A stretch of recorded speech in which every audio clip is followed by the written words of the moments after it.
দর্শক, এ বিষয়ে আরো জানাতে চাঁদপুর থেকে সরাসরি যোগ দিচ্ছেন সহকর্মী শরীফ চৌধুরী। শরীফ, মাছ শিকার নিয়ে জেলে পল্লীতে কি প্রস্তুতি দেখছেন জানাবেন।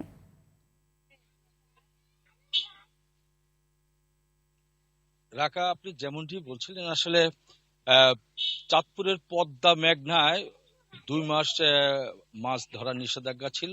আজ সেই নিষেধাজ্ঞা প্রত্যাহার হচ্ছে, অর্থাৎ মধ্যরাতেই চাঁদপুরের অর্ধলক্ষাধিক জেলে নদীতে নামবে মাছ শিকারে।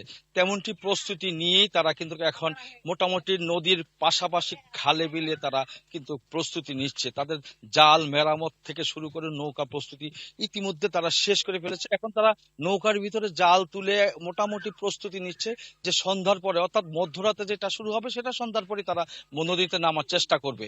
তো আজকে আমি একটি কথা বলে রাখছি আপনার মাধ্যমে, যে চাঁদপুরে অর্ধলক্ষাধিক জেলে থাকলেও 39,400 জেলের মধ্যে ইতিমধ্যে 40 কেজি করে 4 মাস অর্থাৎ 160 কেজি চাল বিতরণ করা হয়েছে। এছাড়াও কিন্তু মৎস্য কর্মকর্তা আমাকে জানিয়েছেন যে 8,500 জেলেকে খাদ্য সামগ্রী অর্থাৎ চাল, ডাল, তেল, নুন সহ অন্যান্য খাদ্য সামগ্রী আগামী সপ্তাহের মধ্যে বিতরণ করা শুরু করবে। এটা হলো যে 39,400 জেলে, তার মধ্যে কিন্তু 8,500 জেলেকে তারা চয়েস করেছেন, অর্থাৎ সিলেকশন করেছেন তারা তাদেরকে বিতরণ করার জন্য। এদিকে আমি জেলেদের সাথে কথা বলেছি, জেলেরা বলছেন যে এবার নদীতে কিন্তু পর্যাপ্ত আকারে মৎস্য শিকার হয়েছে, অর্থাৎ ঝাটকা শিকার হয়েছে বিভিন্ন স্থান থেকে, অর্থাৎ মতলব উত্তরের থেকে বিভিন্ন জায়গা থেকে জেলেরা এসে কিন্তু রাতের অন্ধকারে অথবা প্রশাসনকে ফাঁকি দিয়ে তারা কিন্তু মৎস্য শিকার করেছে অবাধে। তো সেই কথাটি কিন্তু অবাধে স্বীকার করেছেন আমাদের বিভিন্ন প্রশাসনিক কর্মকর্তারাও। তারপরেও কিন্তু জেলেরা কিন্তু তাদের ভিতরে একটা হতাশা কাজ করছেন, তারা চিন্তিত যে এত টাকা ঋণ নিয়ে তারা জাল এবং নৌকা সংস্কার করেছেন, যে ঋণের বোঝাটা নিয়ে তারা নদীতে নামবে, সেই আশা কি পূরণ হবে কিনা, তারা কি মাছ পাবে কিনা। কারণ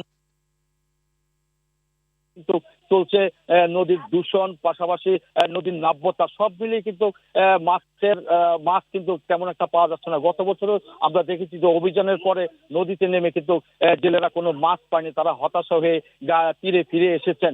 এবং আমি একজন ইলিশ গবেষক ডাক্তার আনিসুর রহমানের সাথে কথা বলেছি, তিনি বলছেন যদি যদি 70 থেকে 80% ঝাটকা সংরক্ষণ করা সম্ভব, তবে এবার 6 লক্ষ মেট্রিক টন ইলিশ উৎপাদন হওয়ার সম্ভাবনা রয়েছে। তো এই ধন্যবাদ।